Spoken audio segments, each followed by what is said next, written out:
These are all the things I made in the year 2025.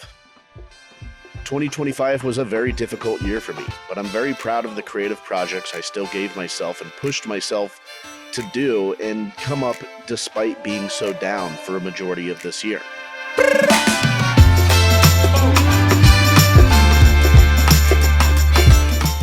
I made a few pants this year. Notably, I made a pair of pants out of a hockey sweater that I found off a knockoff Chinese website. I think I told people that I had thrifted an old jersey because I felt bad about buying a knockoff, but it's a knockoff jersey that I turned into pants. They're all right. I think one thing I really like about them is that they do look pretty cool, and I'm very proud of the way that I was able to utilize just about all of the material into the pants. There's very few scraps left over.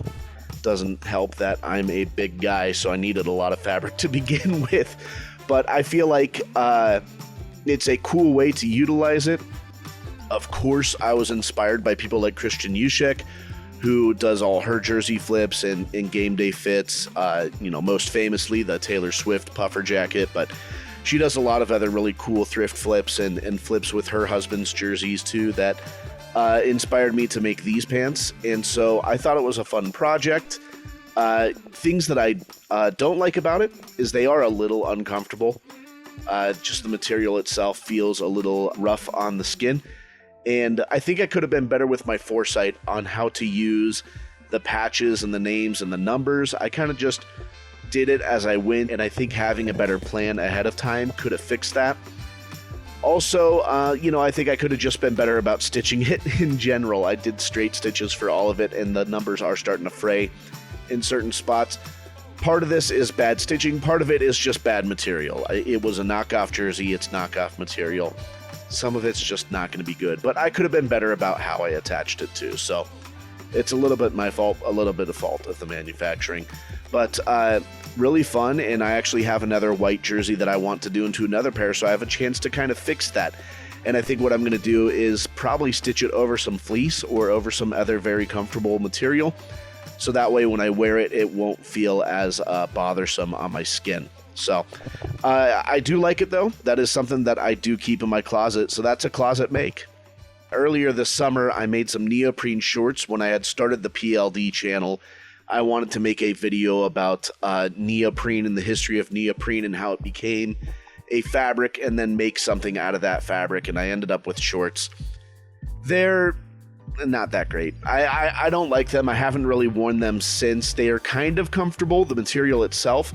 However, I didn't flat lock the seams, which I should have, and that means they're really sharp where the seams meet because I serged them together, and you can feel it whenever you wear it. And then I just didn't do the right kind of pockets on those ones. I did set-in pockets instead of inseam pockets, and that added a bunch of bulk where I was stitching it up, and it didn't turn out well, and I don't like them. I hate admitting it, but I don't, and so they're okay, though. I think someone else will get some enjoyment out of them, or someone might be able to get over the sharpness, so I'm going to put this in a donate pile.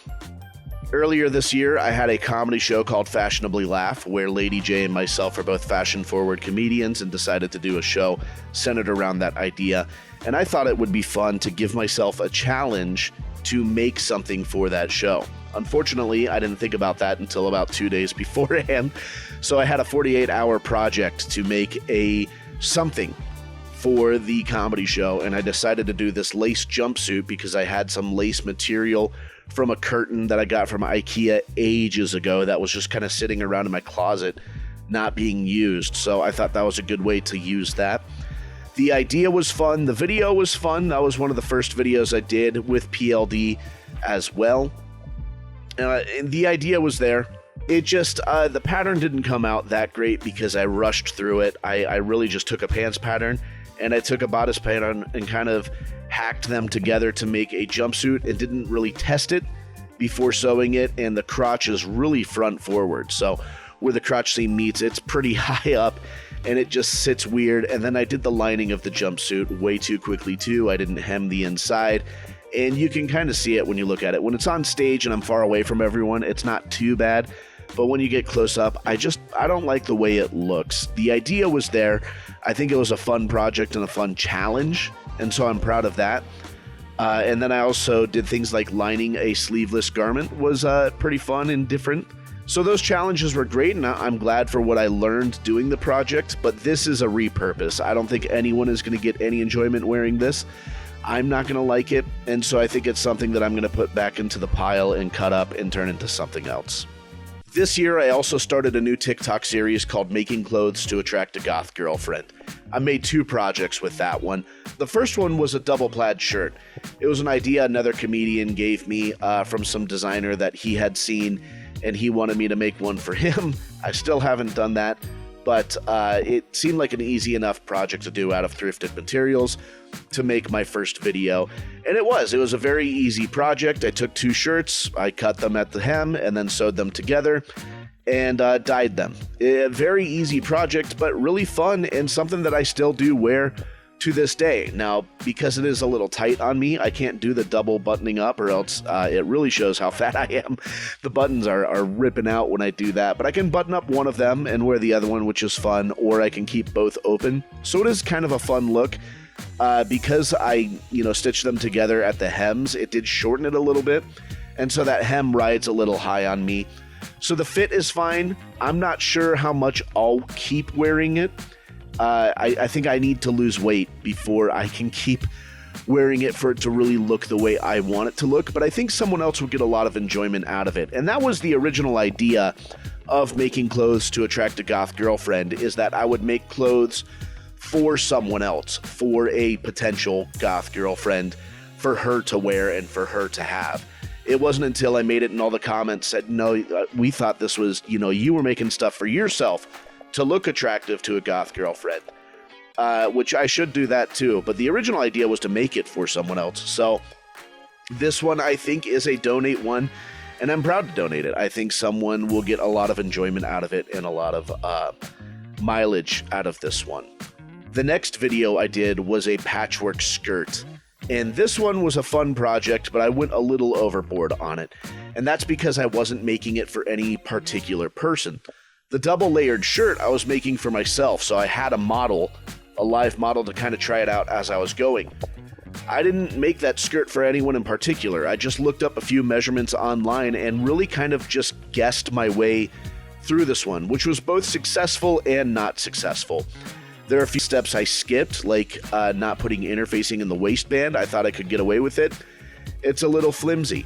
I didn't put enough elastic in the waistband, and those two things really make the waistband just not as good as it could be.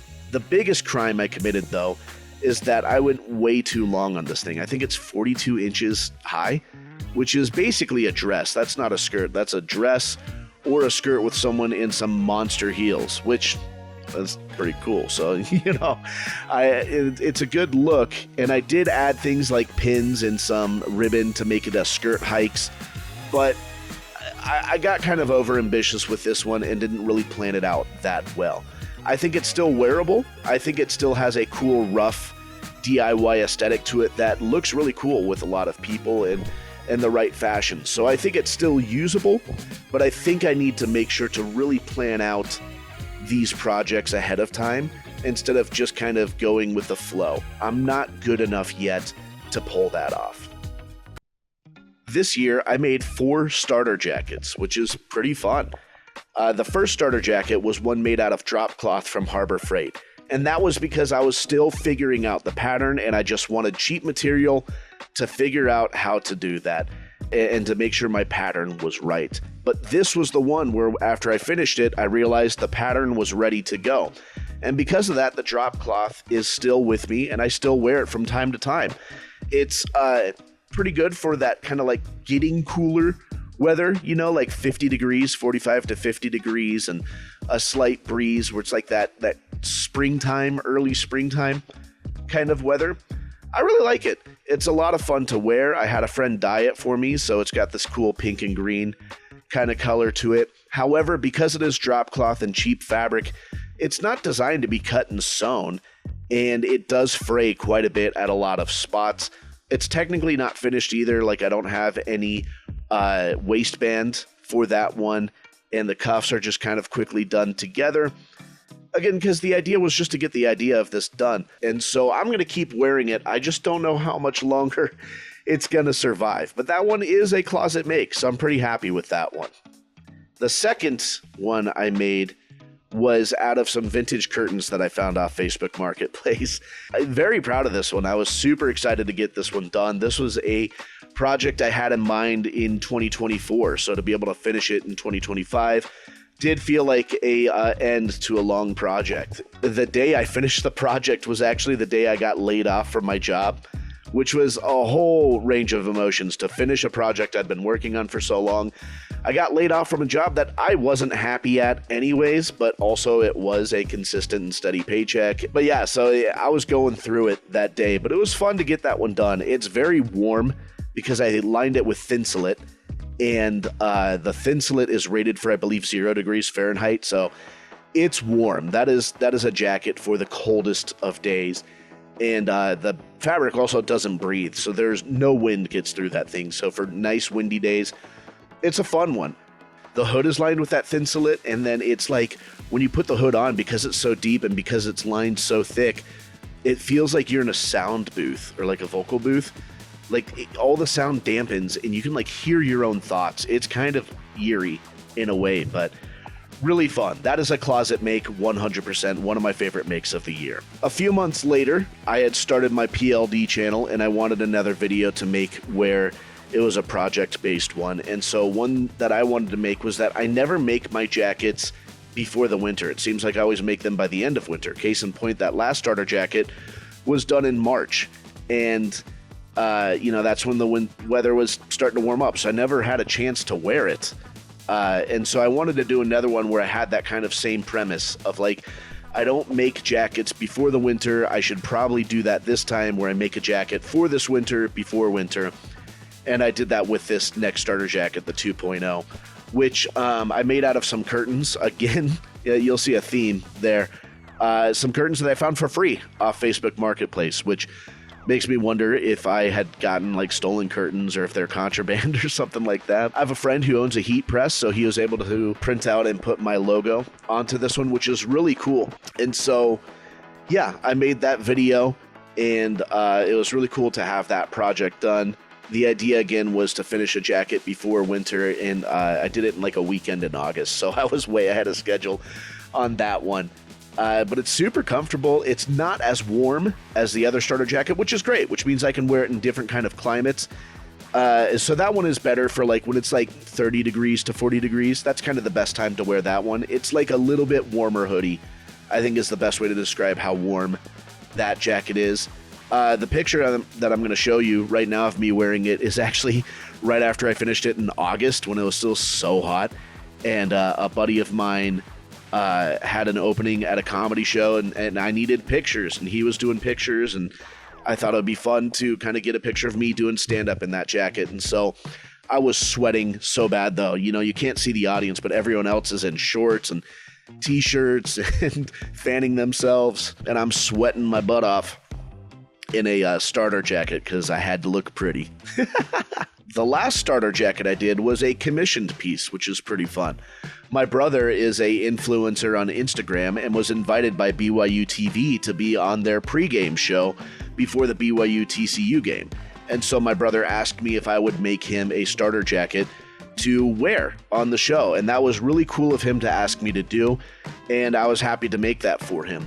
Through some people I know, I was able to find a game-worn BYU jersey, which was really cool. And I got it for free. I just asked. And then before I knew it, someone came over and gave me the jersey. It was a lot easier than I thought it would be and a lot cheaper than I thought it would be.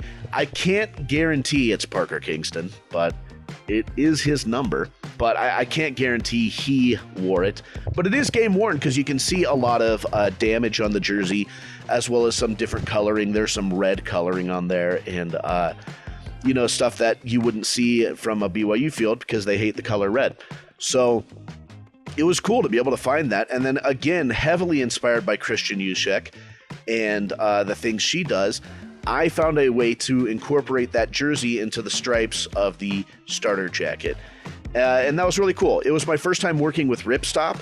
And that was frustrating in many ways. I probably should have done a different project first with Ripstop and made sure I understood how it works before I went full in on a commission for someone else. But we were able to make it work after many swear words and many frustrations. We got it to work, and I was able to get it to my brother in time. And then it was cool to be backstage watching him be on live camera and people cheering, and to know, hey, that thing he's wearing, I made it. A few people did ask about it, and it was cool for him to be like, yeah, my brother made it.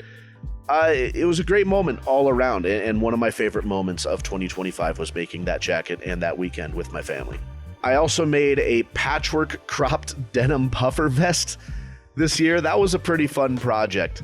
A while back, I had cut up a bunch of denim pants that I had thrifted into squares with the idea to take away all the threads, the horizontal threads, and leave the vertical denim threads and try to make like a faux fur out of that and patchwork that together. The idea would have worked, but the process was excruciating because taking out all the threads, it took, for a 2x2 square, it took like 45 minutes to remove all the threads from that, and I had hundreds of squares I would need to do that for. And I quickly realized this was a project that just wasn't viable. So I had a bag of all these denim squares that I couldn't use because I couldn't do that project. And so I saw this TikTok creator named Utopia do something similar with a bunch of squares making a patchwork puffer vest. And I realized I can do that with my denim squares. And so it was a fun little weekend project again. I wanted to make it part of the Making Clothes to Attract a Goth Girlfriend series, and maybe I will still in the future. I still have the clips from that to kind of put those together, but I just fell behind on some other projects, and so I haven't gotten around to that yet. But it's pretty fun. It's very warm. It's very bulky. It's cropped really high, which is pretty comical for a bigger guy like me. I like the way it looks. I like the way it feels. I think one thing I regret doing about it is, again, I didn't really plan out the way the bricks were being done. I'm going to wear it, but also I think this is a donate. It's kind of between donate and closet for me. But that was a fun project, and again, another really fun challenge for myself to make something over the weekend. The last series of jackets I made were a series of raglan jackets. A raglan bomber is something that I had been wanting to make for a while, and so this was a good chance for me to start to figure that out.